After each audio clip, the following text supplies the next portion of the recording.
Magandang araw mga boss, mapagpalang araw sa inyo. Mayroon akong ituturo sa inyo tricks o paraan kung paano mag-tester ng thermodisc. Okay? So ito, kung may nakikita kayo tatlong pirasong thermodisc. So ituturo ko sa inyo kung paano mag-tester gamit yung analog tester. Ang gagawin natin ay ititester natin ito sa pamamagitan ng multi-tester na analog. Ipapakita ko sa inyo mga boss kung ano yung different, kung paano malalaman kung sira o hindi. So, gagamit lang tayo ng multi-tester na analog mga boss. So, isisit lang natin yung ating tester sa times 100. Okay. So, malalaman natin kung gumagana yan. Ipagdidikit lang natin yung ating test probe. Una-unang i-check natin mga boss, itong isa. Dalawa ang wire nito. Okay. Tutukan mo. Dapat makita ito na gumagalaw. So, paano ba i-testing itong thermodisc?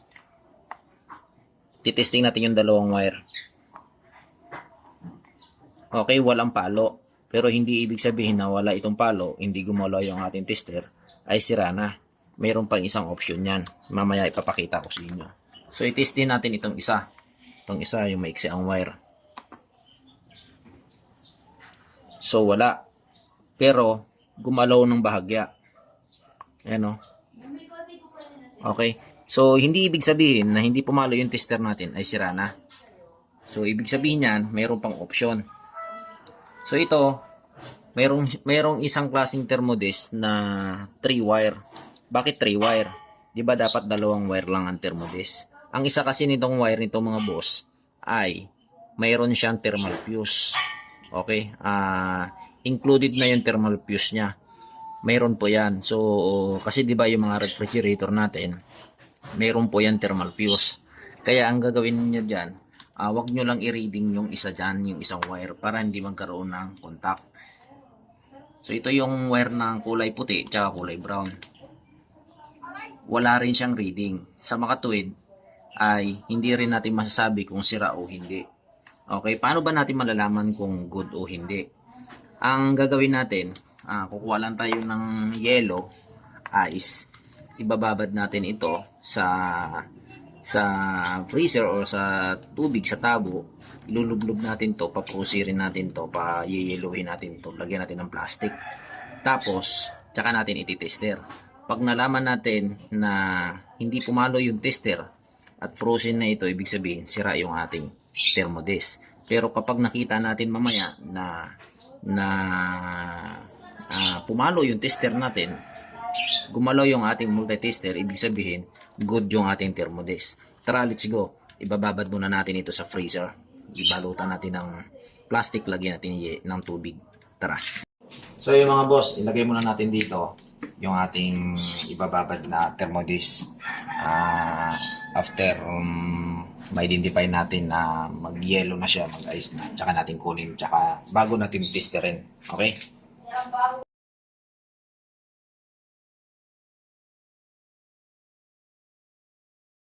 So, ayan mga boss, nakita nyo to, nag-yellow na. Okay?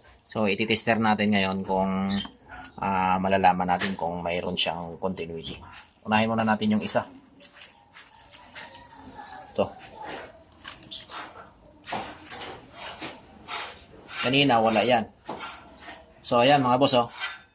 Okay, ibig sabihin, good yan. Okay, yun yung paraan para malaman mo kung good or hindi yung thermodisc mo. So, yung isa pa, testing natin.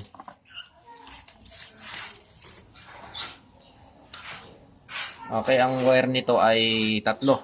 Bali, yung brown lang, tsaka yung puti yung ititester natin. Ito yung dulo. Tapos yung dulo. Oh, ito bad, mga boss, sira to. Okay, sira ito. Okay, so hindi normal yan. Sira yan. Ang kasunod na ititester natin, ito ang isa.